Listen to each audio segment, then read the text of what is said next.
Mr. Speaker. Jacinda Ardern. Mr. Speaker, I want to begin by acknowledging some of the contributions that are being made by my colleagues in the House today, particularly the personal address that was made by the Honourable John Banks. And just to again articulate that, of course, when we discuss issues of poverty, we often also discuss at times issues of neglect, but they are in some cases two very different things, and we're always required different policy responses to address those, and no one has ever argued that those issues are simple. They are complex and do require not just one response but multiple, and I'll speak to today some of Labour's ideas in that area. But Mr. Speaker, State of the Nation speeches, as we have seen in the past 2 weeks, speak volumes about the vision and direction that political parties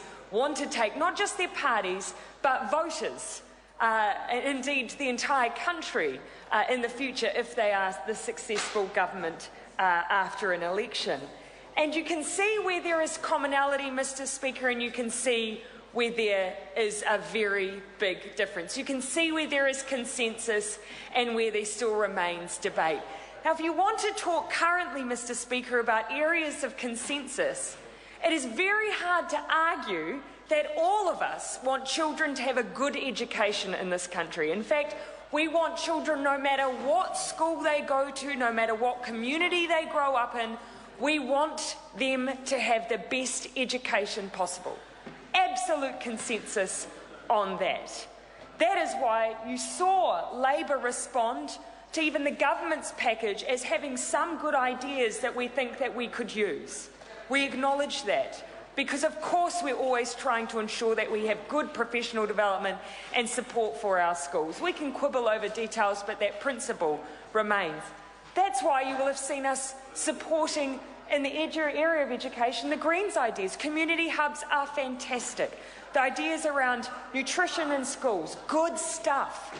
Of course we're in support. In fact, we had similar ideas in our last 2011 policy.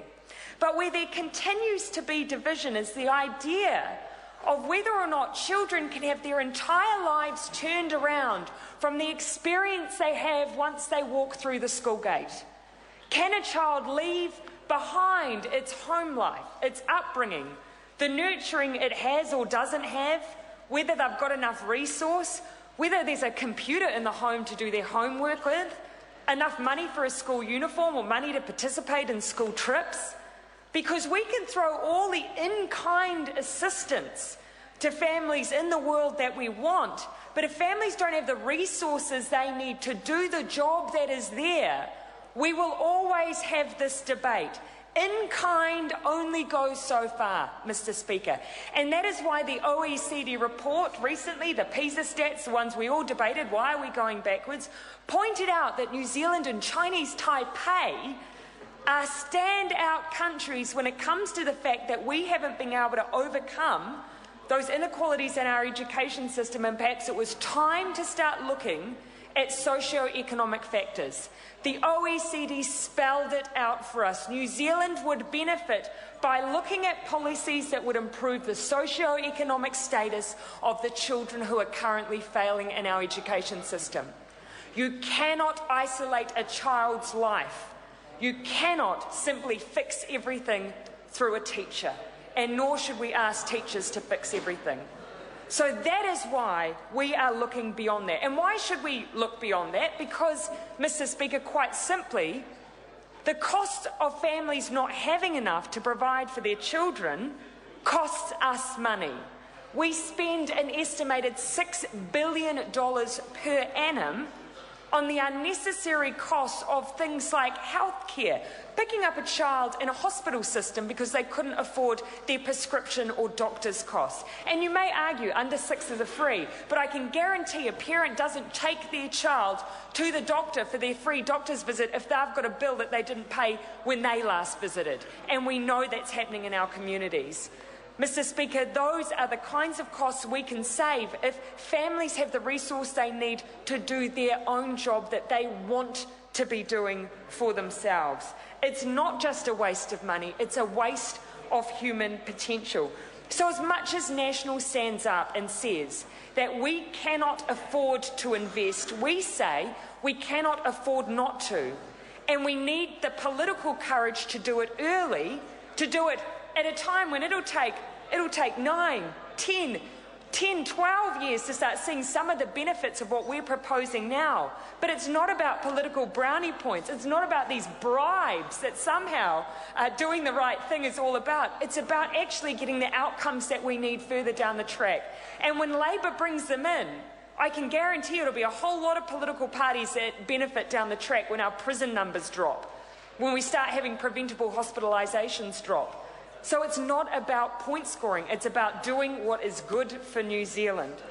And also when the government says that there's not enough money in the kitty to do this, well, there apparently is enough money to spend $40 million on private schools, and that's how much this government has spent. There's enough money to spend over $1 billion on tax cuts to the very people they're now saying are far too rich to get anywhere near close to any kind of support when they have a first child. But they can benefit from a tax cut from the national government.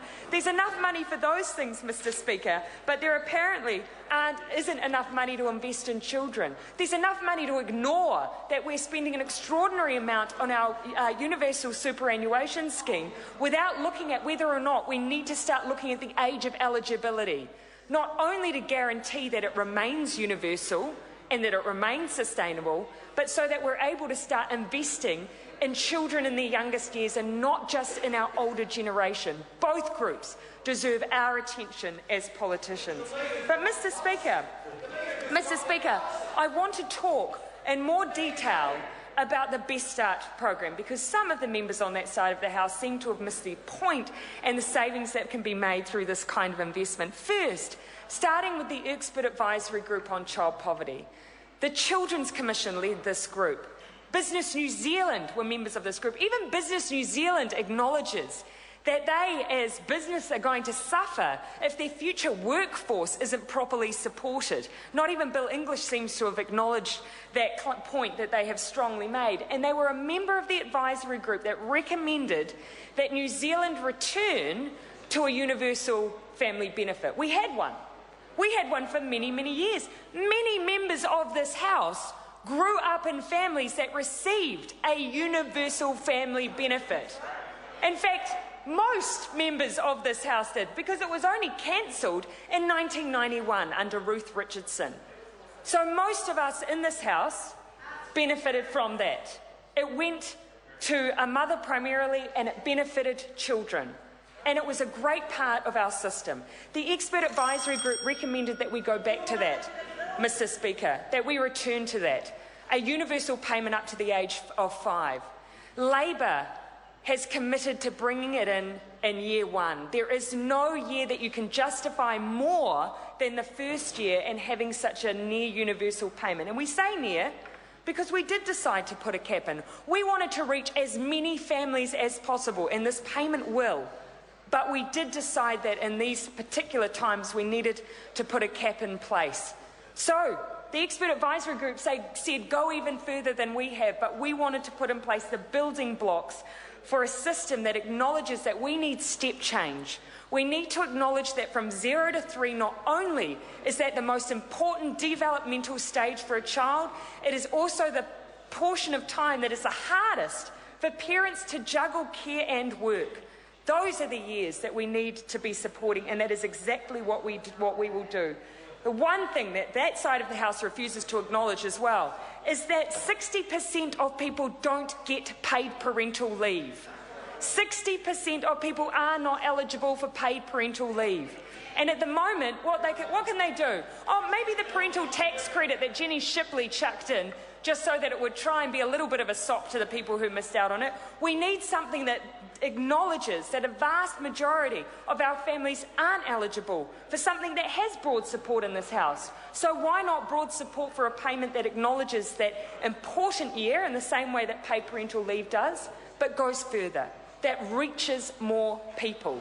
I'd like to hear the Minister of Finance's view on that, given he seems to have an issue with paid parental leave as well. Mr. Speaker, The Best Start package isn't just about income, it's about education and it's about health as well, but ultimately is about saying that we deserve, that New Zealand children deserve our support and parents deserve our trust and support for them to do the job that is theirs. Thank you. Honourable Stephen Joyce. Mr. Speaker.